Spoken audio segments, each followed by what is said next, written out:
Bonjour chers apprenants, nous revoilà pour une nouvelle dose de culture et civilisation. Je vais vous amener dans le monde extraordinaire des arts et on va apprendre à commenter une œuvre d'art. Pour cela, nous allons réactualiser le vocabulaire. À ce sujet, apprendre à exprimer nos émotions face à une œuvre d'art et découvrir la magie de la photographie. Rafraîchissons nos connaissances avec un petit exercice d'association. Donc, d'après vous, qu'est-ce que c'est qu'un chevalet? Il appartient à quel art? La peinture. Une bulle va représenter la BD. Un long métrage, c'est le cinéma. Un pinceau, la calligraphie. Un cliché, la photographie. Une partition, la musique. Très bien. Qui est un artiste et qu'est-ce qu'il fait? Complétez le texte avec les mots suivants.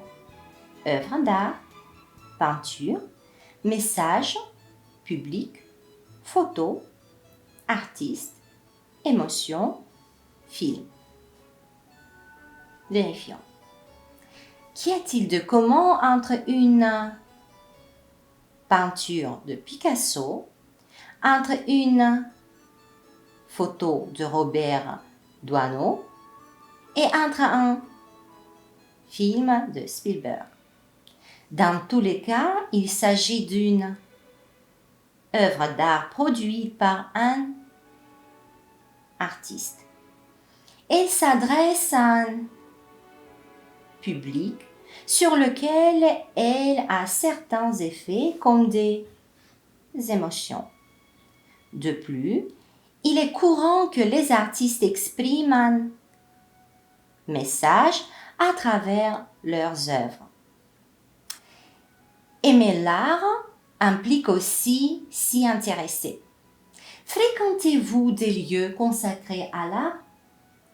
Analysez les données du sondage fait auprès d'un groupe de Français de différents âges. Les résultats basculent en dépendance du type de lieu ou média consulté. De cette manière, plus de 10 fois par an, les Français vont parcourir un magazine d'art ou regarder une émission sur l'art. En tant que les galeries d'art restent les moins populaires. Faites l'exercice en choisissant le verbe qui correspond au contexte. Donc, les Français fréquentent de plus en plus les lieux dédiés à l'art. Un Français sur deux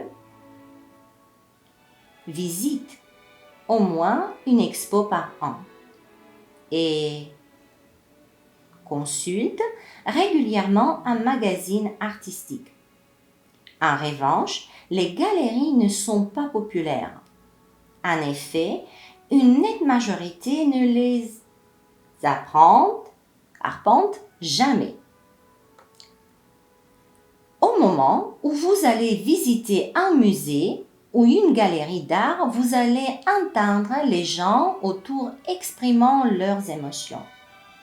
Écoutez les commentaires entendus dans un musée et dites si les visiteurs manifestent de l'admiration, l'incompréhension, la dépréciation. 1. Les différentes nuances de couleurs sont sublimes. 2. Regarde ce tableau, c'est une croûte. 3. Eh bien, si c'est ça l'art moderne, je peux faire la même chose. 4. Très fort cet artiste. Belle façon de mettre en valeur la matière. 5. Cette main levée donne l'impression d'une liberté en mouvement. Magnifique! 6. Je ne comprendrai jamais rien à l'art abstrait. 7.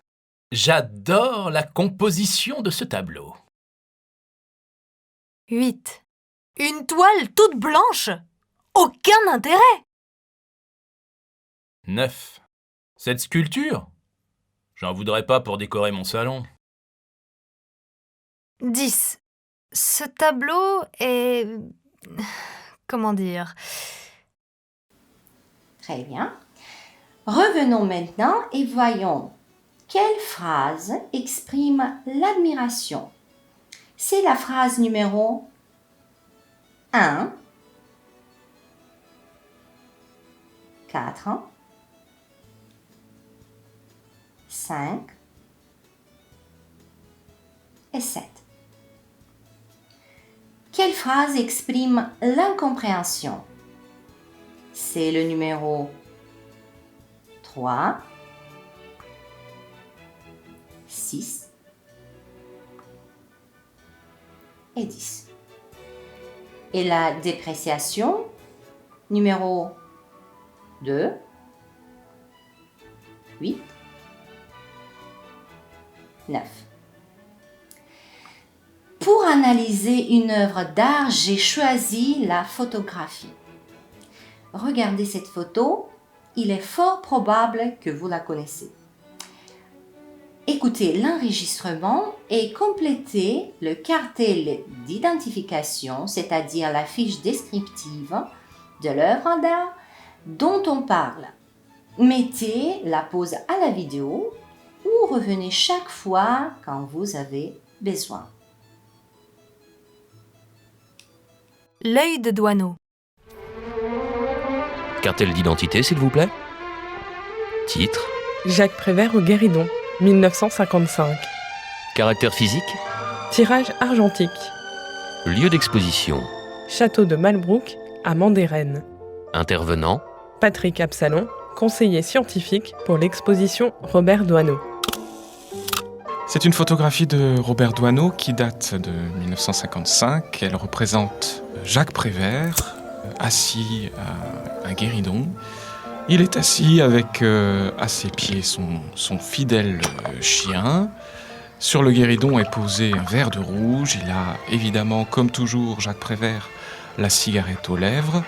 Et il semble attendre quelque chose, on ne sait pas trop quoi. Le poète ici n'est pas au travail. Et c'est assez intéressant de regarder la photographie de Robert Doisneau quand il prend des célébrités artistiques en images. Elles sont rarement en train de peindre, elles sont rarement en train d'écrire. Elles sont toujours dans une pose un peu mélancolique, un peu vague, dans l'attente, en effet. Donc, quand on regarde cette photo, on voit bien que Jacques Prévert est dans une posture un peu d'artiste qui est dans un entre-deux. Entre le moment où il s'imprègne d'un contexte et le moment où il va raconter une histoire. Titre: Jacques Prévert au Guéridon. Caractère physique: tirage argentique. Lieu d'exposition: Château de Malbrouck, à Mandérennes. Intervenant: Patrick Absalon, conseiller scientifique pour l'exposition Robert Doisneau. Quel est le métier de l'homme sur la photo? Oui, bien sûr, l'homme sur la photo est le poète Jacques Prévert.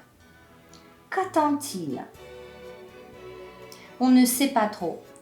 Il est dans sa posture d'artiste entre le moment où il s'imprègne d'un contexte et le moment où il va raconter une histoire. Comment Doisneau aime-t-il photographier les artistes? Ils sont rarement en train de peindre ou d'écrire. Ils sont toujours dans une pose un peu mélancolique, un peu vague, dans l'attente en effet. Pour commenter une photo, aussi bien qu'un tableau, on peut utiliser certaines expressions qui nous aident à le faire de manière plus ou moins professionnelle. Alors, il s'agit d'une peinture, d'une photo, d'une sculpture. Cette œuvre a été réalisée par, on ajoute le nom de l'artiste, une date de réalisation. Ce tableau, cette photo représente, on ajoute ici le genre, un portrait, un paysage, une scène historique, mythologique, religieuse de la vie quotidienne.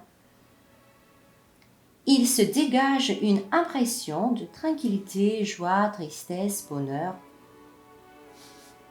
Au premier plan, on voit. Au deuxième plan, il y a. Au troisième plan, on aperçoit. À l'arrière-plan, au loin, on distingue. L'œil est attiré par. En regardant de plus près, on voit. Ce qui attire l'attention, c'est... Avez-vous jamais pensé à créer votre propre tableau? Mais vous ne saviez pas comment vous y prendre? Voilà le conseil de Jacques Prévert pour faire le tableau d'un oiseau.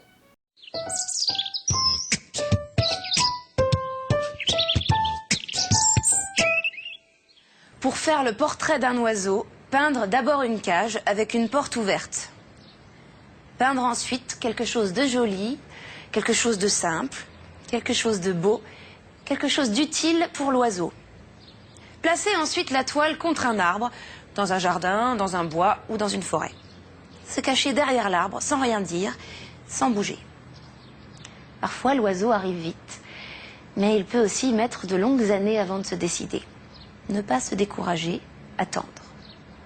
Attendre s'il le faut pendant des années. La vitesse ou la lenteur de l'arrivée de l'oiseau n'ayant aucun rapport avec la réussite du tableau. Quand l'oiseau arrive, s'il arrive, observez le plus profond silence. Attendre que l'oiseau entre dans la cage et quand il est entré, fermez doucement la porte avec le pinceau, puis effacez un à un tous les barreaux, en ayant soin de ne toucher aucune des plumes de l'oiseau. Faire ensuite le portrait de l'arbre en choisissant la plus belle de ses branches pour l'oiseau. Peindre aussi le vert feuillage et la fraîcheur du vent, la poussière du soleil et le bruit des bêtes de l'herbe dans la chaleur de l'été. Et puis attendre que l'oiseau se décide à chanter. Si l'oiseau ne chante pas, c'est mauvais signe. Signe que le tableau est mauvais. Mais s'il chante, c'est bon signe. Signe que vous pouvez signer. Alors, vous arrachez tout doucement une des plumes de l'oiseau et vous écrivez votre nom dans un coin du tableau. Jacques Prévert.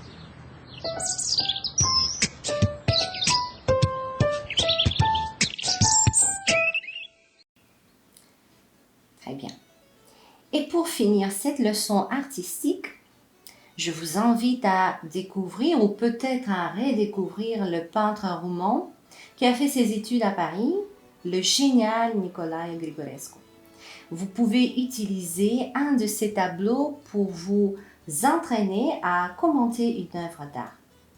Je vous remercie et je vous attends à la prochaine leçon de français en ligne.